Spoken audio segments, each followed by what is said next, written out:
주의 재림, 우리 세대 세계복음화는 사실 민감한 주제입니다. 내용을 알고 이해하기 전에 이 주제가 주는 뉘앙스 때문에 그 이단이 주장하는 이 시한부 종말론으로 사람이 막 편견을 가질 수 있거든요. 강의를 모두 읽고 묵상하는 사람이라면 이 주제가 절대 그런 잘못된 시한부 종말론이 아님을 이해하게 될 겁니다. 그래서 편견 가지 마시고 판단하지 마시고 끝까지 한번 들어주시기를 바랍니다. 주님의 재림은요, 주님께서 우리에게 주신 강력한 언약입니다. 주님의 초림에 관한 언약이 약 300번 구약에 나왔다고 그랬잖아요. 그런데 신약에 주님의 재림의 언약은요 300번 정도 또 나옵니다. 그런데 구약이 신약의 3배잖아요. 신약은 구약의 3분의 1 분량밖에 안 되잖아요. 그런데 300번, 300번? 그러니까 밀도수로는 신약의 주의 재림의 언약이 훨씬 3배나 높습니다. 주의 재림. 근데 주님은 어떻게 재림하신다고 약속하십니까? 성경대로 우리가 믿어야죠. 예수님의 말씀대로 구름 타고 오시겠다고 누가복음 21장 27절에 말씀합니다. 인자가 구름을 타고 오는 것을 보리라. 사도행전 1장 11절 하늘로 올라가신 모습 그대로 오신답니다. 네, 이 예수는 하늘로 올라가심을 본 그대로 오시리라. 그럼 언제 오십니까? 그때와 그 시는 오직 하나님 아버지만 아신대요. 마태복음 24장 36, 42, 44 그날과 그때는 아무도 모르나니 하늘의 천사들도 아들도 모르고 오직 아버지만 아시느니라. 생각하지 않은 때에 인자가 오리라. 그날과 그때 그 시는 아무도 모릅니다. 아들인 예수님도 모르고 오직 하나님 아버지만 아신다고 합니다. 그런데 퀘스천 마크는 한번 생각해 보시라고요. 성경은 이렇게 기록하고 있는데 예수님도 성자 하나님이신데 정말 모르실까? 성자 하나님이신데 아버지 하나님의 권위를 생각하시고 높이시는 의도는 아닐까? 성경에 없는 말이지만 한번 고민을 해봤습니다. 그런데 어쨌든 주의 재림이 확실히 이루어질 때에 사인이 하나 있죠. 이것만큼은 분명합니다. 그것은 마태복음 24장 14절 이 천국 복음이 모든 민족에게 증언되기 위하여 온 세상에 전파되리니 그제야 끝이 오리라. 천국 복음이 모든 민족에게 증언되고 온 세상에 전파될 때 주님이 다시 오신답니다. 할렐루야. 그러므로 우리가 땅끝까지 모든 민족과 열방 가운데 미전도 종족들에게 복음을 증언하고 전파하는 이유와 목적은 주님의 다시 오심, 구원과 심판입니다. 그러면 두 번째로 이 재림 언약과 믿음의 관계에 대해서 좀 말씀드릴게요. 재림 언약. 예수님께서 친히 재림에 대한 언약을 주셨는데 우리는 그거를 100% 믿고 순종해야 될 거 아니겠습니까? 재림 언약은 딴 사람 사도들이 주신 게 아니에요. 재림 언약은 예수님이 친히 주셨습니다. 마태복음 10장 23절에 보면 예, 하이라이트만 읽겠습니다. 진실로 이스라엘의 모든 동네를 다 다니지 못하여서 인자가 오리라. 이스라엘의 모든 동네를 다 다니지 못해서 오시겠답니다. 마태복음 16장 28절 진실로 여기 서 있는 사람 중에 죽기 전에 인자가 그 왕권을 가지고 오는 것을 볼 자들도 있느니라. 제자들이 살아있을 때 왕권을 가지고 오시겠답니다. 마태복음 24장 34절 진실로 이 세대가 지나가기 전에 이 일이 다 일어나리라. 13장 마가복음 13장 30절 진실로 이 세대가 지나가기 전에 이 일이 다 일어나리라. 이 세대가 지나가기 전에 이 일이 일어난다고 말씀하시네요. 마가복음 9장 1절 진실로 여기 서 있는 사람 중에는 죽기 전에 하나님의 나라가 권능으로 임하는 것을 볼 자들도 있느니라. 제자들이 살아있을 때 하나님 나라가 권능으로 임하는 것을 볼 자들도 있답니다. 다시 오시겠다는 것, 주님 재림이 분명히 주님의 약속, 분명한 주님의 약속이 있습니다. 그런데 당대에 오시겠었다는 거예요. 당대에. 근데 이 재림 언약에 대해서 사도들은 어떻게 믿었느냐? 의심 없이 믿었습니다. 사도들, 제자들, 초대교회 성도들 의심 없이 믿었습니다. 그래서 주님 다시 오심을 준비하기 위해 세계 복음화를 위해서 전 생애를 바쳤습니다. 죽기까지 순종했습니다. 대표적인 인물만 좀 살펴보면 바울 사도가 그렇게 진실로 믿고 순종했죠. 사도행전 20장 24절에 보면 하이라이트를 보면 사도 바울이 예수님께 받은 사명, 복음을 증언하는 일을 마치려 하면은 이렇게 기록하고 있습니다. 마치려 하면은 이 단어에 초점을 두십시오. 여기서 마치려 한다는 말은요. 자신에게 주어진 복음 증언, 전도 사역을 자신의 일생 동안에서 마친다는 의미도 있지만 주님 재림을 위한 세계 복음화를 끝마치고 완성한다는 의미가 함께 있습니다. 실제로 바울 사도는 당시 마지막 4차, 5차라고까지도 말하는데 이 마지막 전도 여행 시에 인간의 땅끝이라고 생각했던 로마 황제를 만나기 위해 로마로 갔습니다. 당시의 지리적 땅끝이라고 여겼던 서바나, 스페인에 자신의 제자였던 디모데 디도를 데리고 가서 2년 동안 선교를 합니다. 바울 사도는 자신의 세대의 주님 오심을 믿고 틀림없이 믿었고 세계 복음화를 끝내려고 순종했습니다. 고린도전서 7장 29절 32절을 여러분 보시면 그때가 단축하여 진 고로 그렇게 말합니다. 즉 주님 오실 때가 가까워졌다는 뜻입니다. 그러므로 이 세상의 외형은 지나감이니라 31절에 그렇게 말하고 있습니다. 즉 옛 세상은 끝이 나고 새하늘 새 땅 하나님의 나라가 도래한다는 거죠. 임박한 종말을 사도 바울이 믿고 있었고 세계 복음화를 위해 순교당할 때까지 순종했습니다. 야고보 사도가 또 진실로 믿고 순종합니다. 야고보 5장 7절 8절에 보면 예수님의 동생 야고보 사도잖아요. 그분이 뭐라고 말씀하냐면 주님께서 강림하시기까지, 주님께서 다시 오시는 이 강림이죠. 길이 참고 마음을 굳건하게 하라. 주의 강림이 가깝다. 그렇게 격려합니다. 이 말씀을 하던 당시 그 예루살렘 교회의 상황은 엄청난 핍박과 순교에서 큰 환난과 핍박을 당하던 시기였습니다. 결국 예수님의 동생 야고보 사도도 목배임을 당하고 순교합니다. 성도들이 신앙을 지켜나가기가 너무 힘든 어려운 때에 야고보 사도는 주의 재림이 가깝기에 길이 참고, 주님의 재림이 가깝다. 그러니 길이 참고 마음을 굳세게 하라고 격려하고 있습니다. 야고보 사도 또한 주님의 재림을 진실로 믿고 죽기까지 순종했습니다. 베드로 사도가 또 진실로 믿고 순종했습니다. 베드로 후서 3장 3절로 13절에 보면 여러분 사도들이 점점 예수님의 직계 사도들이 점점 돌아가시기 시작했어요. 그리고 얼마 남지 않았습니다. 다시 오시겠다는 주님의 재림이 사도들의 시대에 이루어지지 않는 것 같았어요.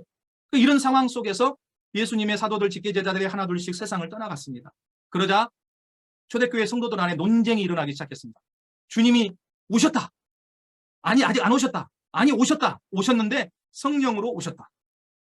이렇게 오셨다 안 오셨다로 갈려가지고 심각한 논쟁과 다툼이 일어났습니다. 이것이 파루시아 논쟁입니다. 파루시아라고 하는 단어는 그리스어로 도착, 내방 이런 뜻인데 초대교회 가운데 예수님의 도착, 다시 말하면 예수님의 재림에 대한 논쟁이죠. 결국은 어떤 파가 이겼냐면 예수님이 이미 성령으로 오셨다 파가 승리해버립니다. 그렇게 예수님의 재림 논쟁이 오순절 성령의 강림으로 일단락돼버려요. 그런데 여러분 이거는 근본적으로 맞지 않습니다. 왜냐하면 성령은 양자의 영이라고 로마서 8장 15절에 말씀합니다. 아들이신 예수님의 영이기도 하시지만 하나님의 영이에요. 창세기 1장 2절에 보면 하나님 아버지께서 아들 예수 그리스도의 기도를 들으시고 보내주시기로 약속한 보혜사 성령 하나님이라고 요한복음 14장 16절에 기록하고 있습니다. 또한 예수님께서 성령님에 대해 자신과 구별된 객체요 인격으로서 그라고 호칭하고 있습니다.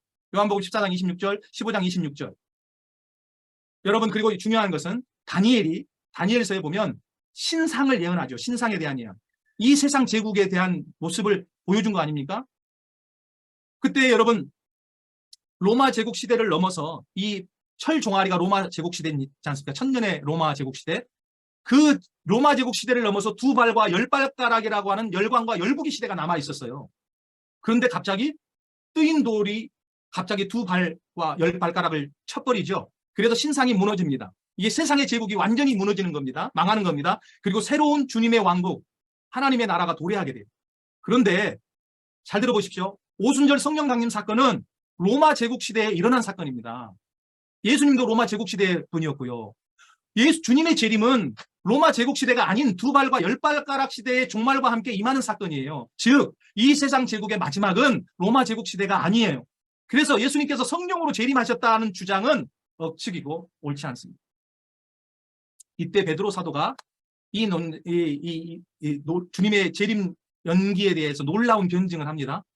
8절에 보면 주께는 하루가 천년 같고 천년이 하루 같다 하는 이 한 가지를 잊지 말라고 하시면서 9절에 주의 약속은 더딘 것이 아니다. 너희 죄인들을 오래 참으사 아무도 멸망하지 않고 다 회개하기에 이르기를 원하신다. 하면서 그러므로 12절에 거룩한 행실과 경건함으로 하나님의 날이 임하기를 바라보고 하나님의 그 날이 임하기를 바라보고 간절히 사모하라. 13절에 이렇게 결론합니다. 우리는 예수님의 약속대로 새하늘과 새 땅을 바라보노라. 이 소망의 말로 논쟁을 정리해버립니다. 베드로 사도의 핵심 주장도 하나님의 날, 즉 주님 재림의 날이 임하기를 바라보고 간절히 사모하라는 것입니다. 그 날이 도적같이 임할 거라고 말씀하십니다. 그러면서 베드로 사도도 주의 재림을 진실로 믿고 죽기까지 순종했습니다. 또한 요한 사도가 진실로 믿고 순종했습니다. 계시록 22장 12절 보라 내가 속히 오리니 내가 줄 상이 내게 있어 각 사람에게 그가 행한 대로 갚아주리라. 20절 이것들을 증언하신 이가 이르시되 내가 진실로 속히 오리라 하시거늘 사도 요한이 뭐라고 화답합니까? 아멘, 주 예수여 오시옵소서. 마라나타. 요한계시록을 기록하고 증언한 사도 요한도 진실로 속히 오리라는 주님의 언약을 직접 받아 기록하면서 아멘, 주 예수여 오시옵소서. 마라나타 신앙으로 화답합니다. 여러분, 재림의 언약을 진실로 믿는 자는 어떤 삶을 살겠습니까? 진실로 믿는 자, 재림 언약을 그냥 말로 주여 믿습니다가 아니라 진짜 주님 다시 오심을 믿는 자는 어떻게 살겠습니까? 진실로 주의 재림 언약을 믿는 자는 단순히 기계적으로 복음을 퍼날리는 삶을 살지 않습니다. 먼저 자신이 복음으로 변화되는 삶을 삽니다. 정말 이 복음을 전하지 않으면 불타는 심정으로 삽니다. 하루하루를 내가 오늘 저녁이라도 내일이라도 주님이 다시 오실 건데 아니면 내가 오늘 저녁 내일이라도 내가 주님께로 갈지도 모르는데 누가 장담합니까, 여러분? 내 앞에 한 5분의 인생을 어떻게 장담합니까? 엊그저께도 갑자기 밭에서 일하시다가 멀쩡하게 건강하게 사시던 분이 심장마비로 가셨어요.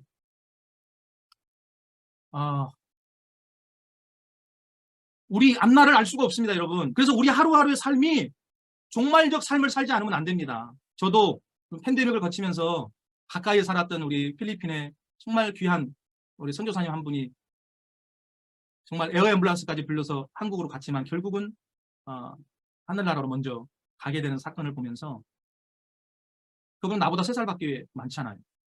운동 좋아했고 건강했고 자기관리 잘했고 젠틀했고 정말 저만한 아버지가 없었고 남편이 없었던 사람. 목회도 성실하게 선교사역도 했던 사람. 근데 그렇게 기도 열심히 했습니다. 많은 사람들이, 많은 선교사님들이. 근데 가셨어요. 누구라도 나라도 여러분, 나는 그 일이 없을 것 같습니까? 주님 오라 하시면 다 손 놓고 가야 돼요. 아무것도 가지고 갈 수 없습니다. 그래서 정말로 진실로 주의 재림을, 이 언약을 믿는 사람은 오늘 하루하루를 허투루 살 수가 없습니다. 주님 다시 만날 그날을 바로 기약하면서 여러분, 내가 죽을 날, 내가 종말의 날을 알고 있다면 오늘 하루하루를 얼마나 이 시간과 초를 다투면서 내가 정말 의미 있게 살겠습니까? 주님을 만날 날이 내게 오늘 당장 내일이라고 생각한다면 여러분, 진실로 주님의 재림을 믿는 자는 슬기로운 5 처녀처럼 등뿐 아니라 기름도 준비하고 삽니다. 언제 오실지 모르니까 항상 깨어서 준비하고 삽니다. 이스라엘 관습에 신랑이 신부의 집으로 올 때 신부의 들러리들이 등잔에 기름을 가지고 있다가 신랑이 온다 그러면 이 등잔에 불을 붙여서 신랑을 맞이한 사람들만 들어갈 수 있었어요. 등을 밝히지 못한 사람은 못 들어가는 거예요. 근데 신랑이 와야 될 시간에 안 오고 더디 오니까 다 졸았습니다. 근데 슬기로운 5 처녀는 그래도 등잔에 기름을 준비하고 있었어요. 그러니까 신랑이 온다 그러니까 한밤중에 불을 붙였죠. 어리석은 5 처녀는 준비를 못했네. 그리고 기름을 구하러 간 사이에 천국 문이 닫혀버렸어요. 못 들어가요, 절대로. 그래서 밖에서 슬피 울며 이를 갈았다고 그러지 않습니까? 그러면서 마지막에 13절에 뭐라고 말씀합니까? 깨어있어라. 너희는 그날과 그때를 알지 못한다. 진실로 주님의 재림을 믿는 자는요, 또 우리 착한 종, 악한 종의 비유처럼 늦게 오는 주인을 정말로 기다리지 않고, 주인이 타국에 갔다가 늦게 오니까 악한 종이 우리 주인이 안 오시네, 오실 때가 지났는데, 그러면서 주인을 이제 기다리지 않으면서 막 술 취하면서 술친구들과 더불어 술 취하고 음란하고 방탕하면서 다른 종들을 때리는 그런 악한 짓들을 저지르는 거예요. 그때 50절에 뭐라고 되어 있습니까? 50절에 마태복음 24장 45절 51절에 50절에 생각하지 않는 날, 알지 못하는 시각에 그 종의 주인이 이르른답니다. 그리고 어미 때리고 외식하는 자가 받을 벌. 그러니까 그 종이 충성스러운 종처럼 행동하지만 사실은 악한 종인 거죠. 세상에 취해서 살고 방탕하게 살고 겉으로는 착한 종처럼. 여러분, 우리 선교사 목사들도 주님의 착한 종들이 되어야 되겠습니다. 주님이 사람들이 안 본다고 악한 종처럼 살면 안 되겠습니다. 종은요, 우리 믿는 자들 모두, 목사를 포함해서 모든 성도들이 다 청지기의 종이죠. 주인은 하나님이십니다. 주님이 지금 가셨는데 원래 오셔야 될 때 안 오시고 지금 더디 온다고, 2000년이라는 시간이 지났다고, 여러분, 주님이 안 오시려나? 안 오셨으면 좋겠네.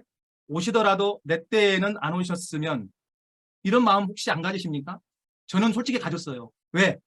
주님이 오신다는 것은 세상의 끝이고, 야, 그 전에 당해야 될 그 환난과 핍박이 두렵고 무서워서, 주여, 오시더라도 내 때에는 안 오시고, 내가 주님 나라 가고 나서 그 다음에 오시면 안 되겠습니까? 아니, 성경 말씀 자세히 보니까 그 전에 휴거 들림이 있더라고요. 그러면 되는 거지. 예? 그러면 되는 건데, 우리가 정말 그래서 주님의 재림을 이제는 이 시한부 종말론자들 마귀가 깔아놓은 이 백신 때문에, 잘못된 백신 때문에 더 이상 무디어져 가지고 주님의 재림 이야기도 못해. 주님의 재림 이야기하면 저 종말론자, 시한부 종말론자 이단 아닌가? 여러분 이렇게 생각하고 이 정통교회 교인들은 목사님들이 잘 안 다루려고 하고 또 관심도 안 가져. 여기가 좋사오니 주여 이 세상이 좋사오니. 여러분 근데 마지막 때에 대한 예수님의 비유 들으셨잖아요. 응? 마지막 때에 예수님의 비유 들으셨잖아요. 마지막 때에는 노아의 때와 같대요. 노아의 때. 장가가고 시집가고 아기 낳고 일하고 응? 논밭을 사고. 여러분 일상적인 삶의 모습 아닙니까? 그게 그렇게 살았어요. 갑자기 무슨 천재지변이 있었던 게 아니라 근데 갑자기 뭐예요? 홍수가 40주야를 내린 거 아닙니까? 다 쓸어갔어요. 마지막 날은 마치 노아의 홍수의 때와 같아요. 여러분. 오늘날 평안하다 평안하다 할 때 그런 일이 벌어질 수 있는 거잖아요. 그러니 오늘이라도 주님이 오실 수 있어요. 우리가 그 믿음, 사도들의 그 믿음을 갖고 살아야 되지 않겠냐는 거죠. 진실로 주님의 재림을 믿는 자는 데살로니가전서 5장 1절 11절처럼 빛의 아들로 살고요. 낮의 아들로 깨어서 정신 차리고 삽니다. 예. 정신을 차리고 근신하고 또 베드로전서 4장 7절 11절처럼 만물의 마지막에 가까웠다고 믿고 정신 차리고 근신하고 기도하고 서로 사랑하고 대접하고 봉사하는 삶을 삽니다. 또 요한일서 3장 2절 3절처럼 무엇보다 자기를 거룩하게 성결하게 깨끗하게 지키며 삽니다. 흠이 없는 경건은 뭐라고 그랬습니까? 환난의 때에 보아와 과부를 돌보며 새 속에 물들지 아니하는 것이니 그러지 않습니까? 우리는 경건을 보아와 과부를 돌보는 것에만 초점을 맞추지만 새 속에 그다음 새 속에 물들지 않는 것도 중요하다. 근데 어느 날 우리도 모르는 사이에 스폰지에 물이 젖어 오듯이 새 속에 물들어 세상 사람들과 똑같이 세상 사람들을 앞서가지 못하고 그렇게 세상을 변화시키지 못하고 살아가는 모습들이 오늘 교회 안에 얼마나 많이 나타나고 있습니까? 무엇보다 여러분 우리 자신을 깨끗하게 지키고 살아가야 되겠습니다. 여러분 마지막 당대 세계복음화 우리 세대 세계복음화가 뭐냐?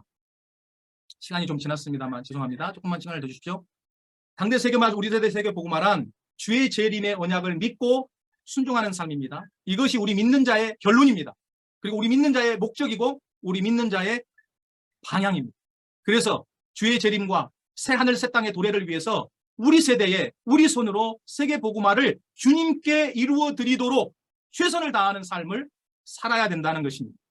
진실로 주의 재림을 믿는 자는 우리 세대의 세계 복음화를 이루겠다. 주님 오시도록 온 힘을 쏟는 삶을 삽니다. 우리 세대 세계 복음화라고 하는 이 슬로건은요. 이단들이 주장하는 그날과 그때 시한부 종말론과는 절대 무관하고 전혀 다릅니다. 이 캐치프레이즈는요. 이미 미국에서 일어났던 해외 선교를 위한 학생 자원 운동이 있었어요.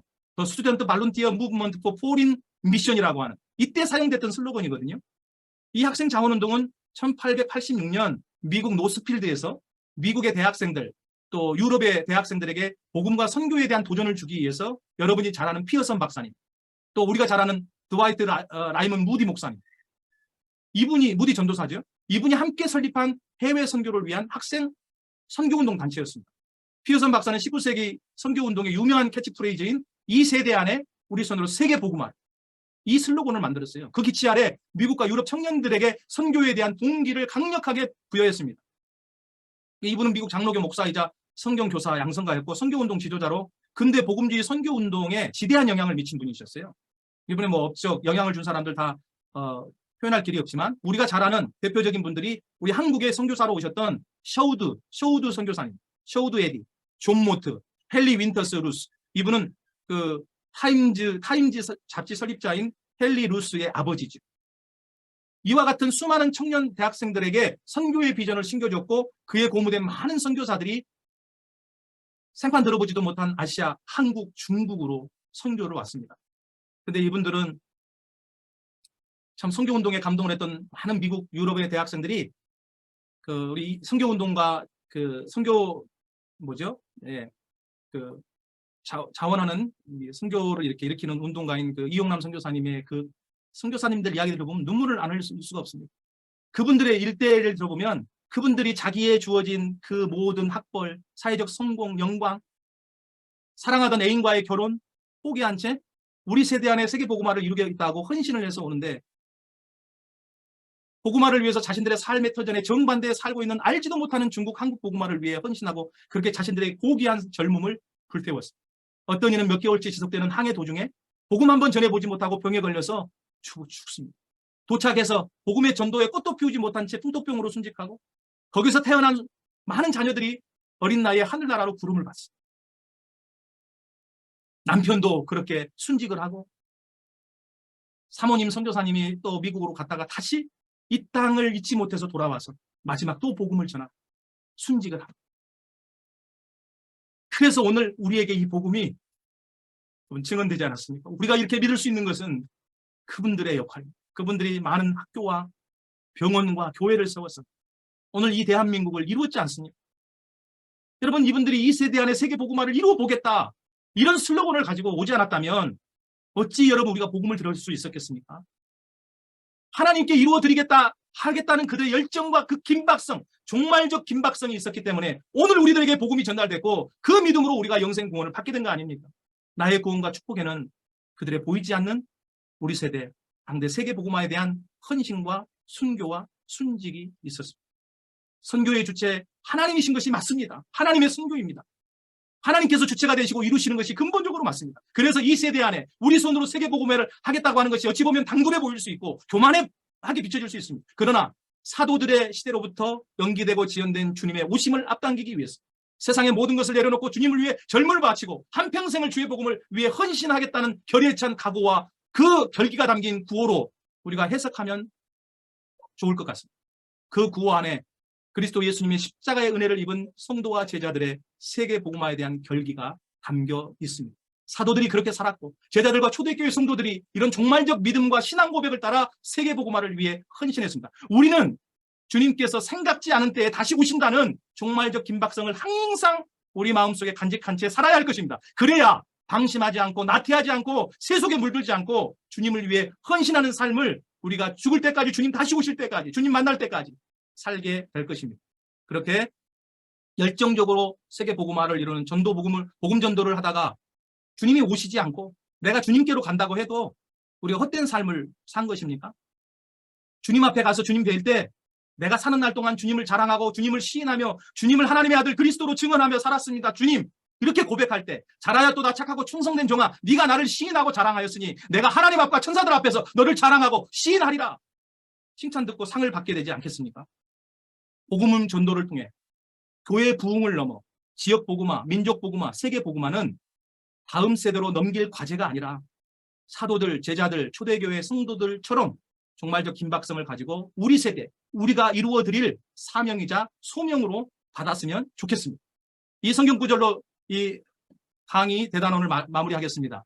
마태복음 10장 32절, 누구든지 사람 앞에서 나를 시인하면, 같이 읽을까요? 누구든지 사람 앞에서 나를 시인하면 나도 하늘에 계신 내 아버지 앞에서 그를 시인할 것이요. 누가복음 12장 8절, 내가 또한 너희에게 말하노니 누구든지 사람 앞에서 나를 시인하면 인자도 하나님과 사자들 앞에서 그를 시인할 것이요. 요한계시록 22장 20절, 이것들을 증언하신 이가 이르시되 내가 진실로 속히 오리라 하시거늘 아멘. 주 예수여 오시옵소서. 주 예수의 은혜가 모든 자들에게 있을지어다. 아멘. 결론을 내리면 여러분, 우리 성경의 복음 12강 결론은 이겁니다. 내용으로서 이미 성경의 복음이 있습니다. 선명한 성경의 복음이 있고, 그러면 방법으로서 우리가 예수님이 가르쳐 주시고 행하시고 가르쳐 주신 성경의 전도가 있고요. 방향과 목적으로서 주의 재림, 여러분 있습니다. 세계 복음화가 있습니다. 우리는 사도들, 제자들, 초대교회처럼 우리 세대에 주님 다시 오실 수 있도록 지역 복음화, 민족 복음화, 세계 복음화를 위해 여러분 각자 뿔뿔이 각자 도생 말고 함께 할 수만 있다면 연대와 협력을 통해서 복음이신 그리스도 예수님을 날마다 증언하며 전파해야 할 것입니다.